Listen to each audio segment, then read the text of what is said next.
Auzubillahiminash-shaytanir-rajim. Bismillahir-rahmanir-rahim. In the name of Allah, the most merciful, the most beneficent. Dear audience, आज की video जो है इसका मकसद है फर्स्ट ऑफ ऑल उनको कंग्रेचुलेट कहना जिन्होंने इंस्पेक्टर इनलैंड रेवेन्यू के स्क्रीनिंग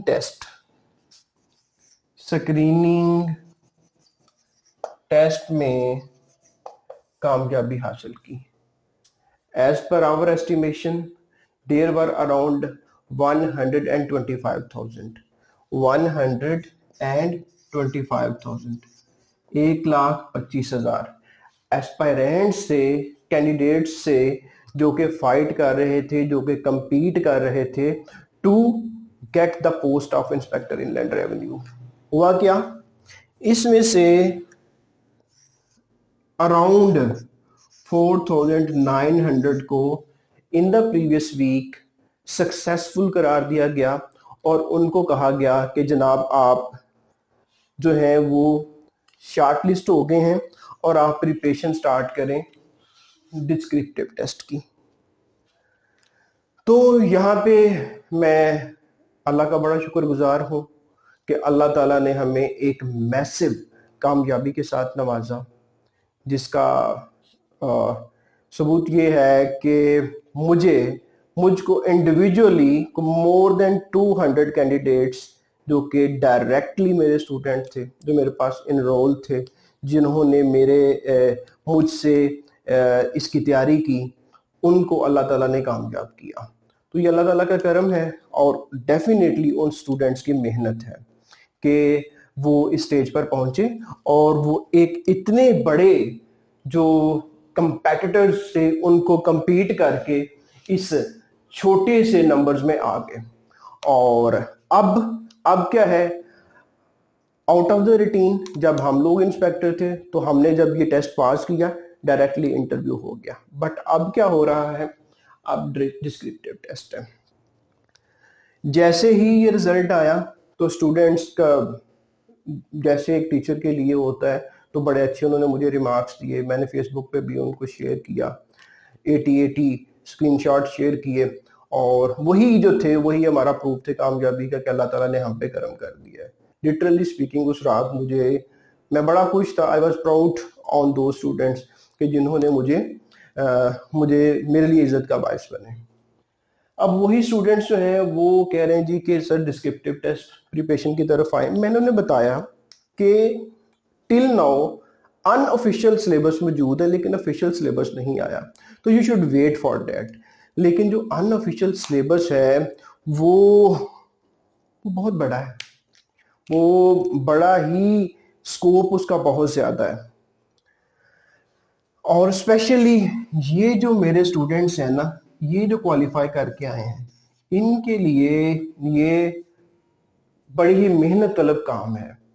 क्योंकि जो सिलेबस उन्होंने 4 मेजर चीजें दी हैं ना, और most probably 90% chances are there this will be the official syllabus. FPSC will upload this syllabus in coming days. आने वाले दिनों में उन्होंने अपलोड कर देना है, चाहे 2 दिन में कर दें या नेक्स्ट मंडे को कर दें। तो उन्होंने कहा कि ये आप डिस्क्रिप्टिव के लिए तैयार करें। तो और एक बात यहाँ पे मेंशन कर दूं कि जैसे ही मैंने क्योंकि मेरे पास 6 ग्रुप चल रहे थे जो कि मैंने बैच 1, 2, 3 और 6 तक चलाया, तो उनमें से जो बच्चे कामयाब हुए तो उनकी डिमांड पे मैंने एक अलग ग्रुप क्रिएट किया डिस्क्रिप्टिव के लिए। तो वुड यू बिलीव दैट कि उसमें एक ग्रुप में अब व्हाट्सएप में 513 की कैपेसिटी है, ये फुल है, और दूसरा भी ऑलमोस्ट कोई 200 या 300 को टच कर गया। तो 800 students are waiting for this video. और आज भी उन्हीं के मैसेजेस के ऊपर मुझे ये वीडियो बनानी पड़ी कि सर हमें गाइड तो कर दें। आल्दो मैं रोजाना की बुनियाद पर उनको रीडिंग मटेरियल दे रहा हूं, लेकिन they demanded me to give a video जिसमें आप हमें रोड मैप दें कि हमने आगे कैसे लेके चलना है। तो जब मैंने इनको अलग-अलग देखा तो आई एम आल्सो वरीड कि ये जो मेरे ये वाले स्टूडेंट्स हैं ये क्या करेंगे। तो इस वजह से हमने अब फिर प्लान किया कि सिलेबस आपको बता दें और उसके साथ ही अपनी क्लासेस का भी अनाउंस कर दें क्योंकि मुझे बार बार कहा जाएगा सर फलां एकेडमी स्टार्ट कर रही है, फलां कर रही है, यहाँ पे मेरी उन्होंने रिस्पॉन्सिबिलिटी ठहरा दी है कि आप इसमें चलें।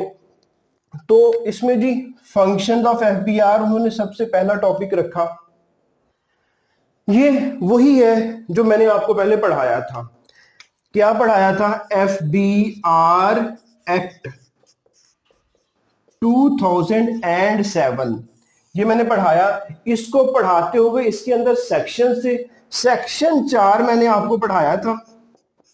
उसमें मैंने क्या बताया था? Powers and functions of FBR. तो डियर स्टूडेंट्स, ये पावर और फंक्शंस ऑफ एफबीआर जो है ना वो यही वाले हैं। हाँ, इसमें हम थोड़ा ऑर्गेनोग्राम ऑफ एफबीआर को डिस्कस कर लेंगे और साथ में अब डिस्क्रिप्टिव लिखना है तो मैं साथ में एफबीआर के रूल्स हैं और उनका भी नाम है एफबीआर रूल्स 2007। अब मैं क्या करूंगा, और इसका रूल नंबर 3 है जो कि फिर बताता है कि what are the functions of FBR. So here I am going to teach you functions of FBR with the help of FBR Act 2007 and FBR Rules 2007। Further section 4 FBR act का और rule 3 जो है FBR rules का, they will tell us what are the functions of FBR। इसको हम कर लेंगे, साथ में मैं आपको ऑर्गेनोग्राम बता दूंगा तो ये फंक्शंस ऑफ FBR आपके कवर हो जाएंगे। There will be no need to worry about this topic. इंशाल्लाह इसको हम बड़ी जल्दी कवर कर लेंगे और हम अपना जो सेशन है जो इंशाल्लाह मंडे को स्टार्ट करेंगे उसका स्टार्ट भी यहीं से लेंगे। उसके बाद हम फिस्कल पॉलिसी को करेंगे। फिस्कल पॉलिसी आपको पता है कि ये क्या है? ये गवर्नमेंट की पॉलिसी होती है अपने अखराजात करने की, गवर्नमेंट के स्पेंडिंग की और गवर्नमेंट के टैक्सेस की।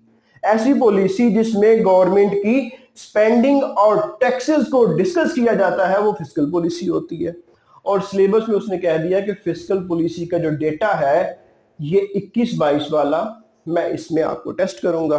तो फिस्कल पॉलिसी क्या होती है, इसकी टाइप्स क्या होती हैं, फिस्कल पॉलिसी को कंट्रोल कैसे किया जाता है, ये मैं आई प्रॉमिस कि ये मैं खुद पढ़ाऊंगा। ये वाला भी, ये वाला भी, ये दोनों आई बिलीव, मैं समझता हूं कि ये बहुत बड़े टॉपिक नहीं है। फिर आ गया ह्यूमन रिसोर्स मैनेजमेंट, HRM। इसमें उसने कहा है कि what is the definition of HRM, what is the scope of HRM, what are the approaches of HRM। ये उसने हमें कहा, ये हम कर लेंगे। यहां पे भी I believe you are going to face no difficulty. If you are LLB qualified, even then you will be able to pass these all 3 major topics. लेकिन जो मेरा LLB का स्टूडेंट है जो पास होके आ गया है और जब वो फाइनेंशियल मैनेजमेंट को करने जाएगा, here the problem starts। यहाँ पे आके प्रॉब्लम जो है वो शुरू होती है। और प्रॉब्लम क्यों शुरू होती है? क्योंकि कभी भी फाइनेंस नहीं पढ़ी होती LLB वालों ने। क्योंकि मैंने LLB किया, LLM कर रहा हूं, लेकिन मैंने इन दोनों में कभी फाइनेंस को नहीं पढ़ा। हाँ, कॉर्पोरेट लॉज अगर आपने LLM में रखे हैं तो टैक्सेशन और कंपनी लॉ आप पढ़ रहे हैं तो थोड़ा सा टच है, but still there is no financial management. I abbreviated the financial management as FM, क्योंकि हम प्रोफेशनल अकाउंटेंट जो हैं वो इसको FM ही कहते हैं। अब उसमें इसमें क्या लिखा हुआ है, जब आप सिलेबस का वो पेज देखेंगे तो उसने कहा ओवरव्यू, ठीक है। उसके बाद कैपिटल बजटिंग, LLM LLB या बीकॉम को क्या पता यार कैपिटल बजटिंग क्या है। फिर उसने कहा कैश फ्लो स्टेटमेंट, फिर उसने कहा एलिमेंट्स ऑफ फाइनेंशियल स्टेटमेंट्स, फिर उसने कहा फाइनेंशियल स्टेटमेंट का analysis. This is the problem. ये जो है ना इस पे बहुत मेहनत करनी पड़ेगी। उसने कहा मुझे कैश बजट का बताओ, उसने कहा मुझे कैपिटल बजटिंग का बताओ, उसने कहा मुझे प्राइसिंग का बताओ, उसने कहा कि मुझे डिफरेंट एनालिसिस करके बताओ, मुझे फाइनेंशियल एडमिनिस्ट्रेशन का बताओ। यहाँ पे जो कर रहा है ना, और फिर उसने क्या किया, उसने एक अजीब ही काम कर दिया। उसने कहा एक टॉपिक है अकाउंटिंग। वो मेरे भाई अकाउंटिंग है तो अकाउंटिंग का फर्दर बता तो दो क्या है। अकाउंटिंग तो बहुत बड़ी है, इसमें फाइनेंशियल अकाउंटिंग भी है, कास्ट अकाउंटिंग भी है। फाइनेंशियल अकाउंटिंग के अंदर बहुत से कॉन्सेप्ट्स हैं, मैं कहाँ क्या पढ़ाऊं इन्हें। तो बेटा मुझे यहाँ पे बहुत मेहनत करनी पड़ेगी। वो यहाँ नहीं रुका, उसने फिर क्या कह दिया, उसने कहा ऑडिटिंग। ओ बेटा ऑडिटिंग जो है ये, अकाउंटिंग और ऑडिटिंग ये तो सीएसएस में जाओ तो 200 नंबर का पेपर है, अलहदा अलहदा 100 नंबर के पेपर हैं। आप इनके साथ में लाके मुझे कह रहे हो कि 100 नंबर्स का मुझे ये बना दो, तो मैं कौन से वाले टॉपिक पढ़ाऊं। ये यहाँ पे ये प्रॉब्लम है। तो प्लीज प्लीज प्लीज इन्हीं चीजों ने मुझे कंपेल किया, साथ में आपका जो बार बार मैसेज करना है उसने, और इन्हीं रीजंस की वजह से हमने डिसाइड किया है कि we are going to start the classes on next Monday इंशाल्लाह। और ये बहुत ज़रूरी है, इसको कैचअप करना है हमने। जो अल्लाह ताला ने इतना बड़ा करम किया, जो हम इतने सक्सेसफुल रहे, और ये मैं नहीं कह रहा, ये जो हमारा रिजल्ट है वो प्रनाउंस कर रहा है, वो आर्टिकुलेट कर रहा है कि अल्हम्दुलिल्लाह अल्हम्दुलिल्लाह we are the most blessed as far as IIR result is concern. Allah ताला ने एक बड़ा करम किया, बहुत बड़ा फिगर। मैं ये बता रहा हूँ कि अराउंड 600 स्टूडेंट्स हैं अभी वो शामिल हो गए हैं ये व्हाट्सएप ग्रुप में, और इसमें से 300 प्लस जो है वो अल्हम्दुलिल्लाह अल्हम्दुलिल्लाह मेरे स्टूडेंट्स हैं। और इनडायरेक्टली जिन्होंने मेरे यूट्यूब चैनल से बेनिफिट लिया वो इससे अलहदा है। अब मुझे ये बताओ कि इतना बड़ा सिलेबस जब मैंने कवर करना है तो बेटा इसके लिए टाइम चाहिए होगा, और टाइम चाहिए, और मुझे बहुत सी एफर्ट्स करनी पड़ेंगी। और आल दो मुझे समझ नहीं आती, जो लॉ क्वालिफाइड बंदा है वो ये कैसे पढ़ाएगा, वो कैसे कैश फ्लो स्टेटमेंट पढ़ाएगा, कैसे बैलेंस शीट पढ़ाएगा, कैसे इनका एनालिसिस करेगा, कैसे वो बजट बनाएगा, कैसे वो कैश बजट बनाएगा, कैसे कैपिटल बजट बनाएगा, कैसे एनपीवी कैलकुलेट करवाएगा। आई डोंट नो, मेरे माइंड से ये चीजें बाहर हैं कि एलएलबी बंदा जो ट्रेनिंग जिसने स्टार्ट कर दी वो कैसे करेगा। वो ये दो चीजें पढ़ा देगा और आपको मैदान में उतार देगा कि उतरो और लड़ो जाके। तो तो मैं ये आपको बताता हूँ कि ये आप जो है ना एक डेंजर जोन में दाखिल हो रहे हैं, अगर आप एक सिर्फ लॉ क्वालिफाइड बंदे की तरफ जा रहे हैं।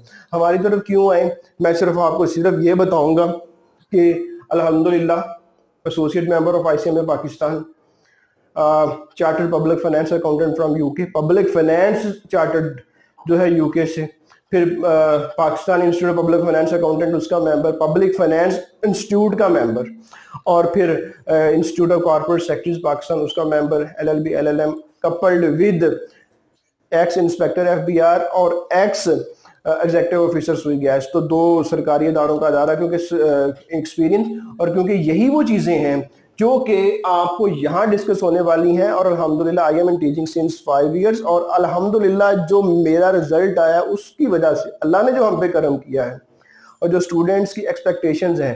तो डियर स्टूडेंट्स, मैं यहाँ पे इस सेशन का एंड करता हूँ, और मैं अश्योर करवाता हूँ, जिस तरह आपको पता है कि हमने अगस्त 2021 में अपने बैच 1 को अटैचमेंट की साथ अपने साथ लिया, और फैब की 20 तारीख 2022 जब आप FBR का पेपर सुबह देने जाने जा रहे थे तो रात तक हम आपके साथ टच में रहे, और हम आपको बैकअप करते रहे और असिस्ट करते रहे, और आपको क्वेश्चंस के आंसर जो हैं, जो आपको एम्बिग्यूटीज थी वो क्लियर करने की कोशिश करते रहे। इसी तरह हम डिस्क्रिप्टिव की तरफ भी आएंगे, ये सिलेबस को कवर करने की कोशिश करेंगे, और हम एक माइल एक्स्ट्रा करने की कोशिश करेंगे ताकि कोई चीज़ मिस ना हो जाए। हम इंशाल्लाह जो ये टॉपिक्स जहाँ जहाँ पे CSS में कवर हुए हैं वहाँ से रेलिवेंट मटेरियल उठाएंगे, और जहाँ जहाँ पे इनको डिस्कस किया गया है प्रोफेशनल स्टडीज़ में, इस सफ़र के दौरान आसान से आसान करके अपने LLB फेलो जो हमारे जो इंस्पेक्टर के कैंडिडेट हैं, जो एस्पायरेंट्स हैं, उनको हेल्प करने की कोशिश करेंगे। और इंशाल्लाह जिस तरह पहले अल्लाह ताला ने आपको कामयाबी दी, इसी तरह अल्लाह ताला आपको, हमारी दुआ भी होगी कि अल्लाह ताला फर्दर कामयाब करे, और इसमें हम जिस तरह असिस्ट कर सके हम ज़रूर करेंगे। एफ़र्ट मेरी भी ज़्यादा होंगी तो डेफिनेटली हमें फ़ी भी उसी तरह से ये डिटरमिन करने पड़ेगी। Once again I repeat, from Monday we are going to take the class. Initially हम ये 2 टॉपिक करेंगे, मीनवाइल जो सिलेबस है वो भी अपलोड हो जाएगा, तो हमारा टाइम भी वेस्ट ना हो। 2 से 3 महीने के दौरान इंशाल्लाह they are going to take your test. उससे पहले पहले हमने इनको चीज़ों को कवर करना है और साथ में हमने आपका टेस्ट भी लेना है, ताकि आप एक्चुअल में जाएं तो पहले आप प्रैक्टिस कर चुके हों।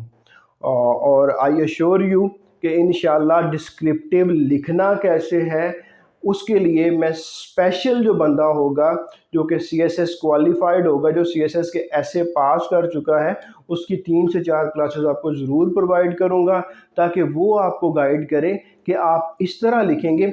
कॉन्सेप्ट तो मैं दे दूंगा, लिखना क्या है वो भी दे दूंगा, मुख्तलिफ किताबों से आसान करके नोट्स भी प्रोवाइड कर दूंगा, लेकिन आपने उसको बयान कैसे करना है, उसको डिस्क्राइब कैसे करना है जाके पेपर में, वो मैं आपको उसके प्रोफेशनल से जो जो बयान करके कामयाब हो चुका है और टीचिंग में है, उससे कहूँगा कि वो आपको बताए।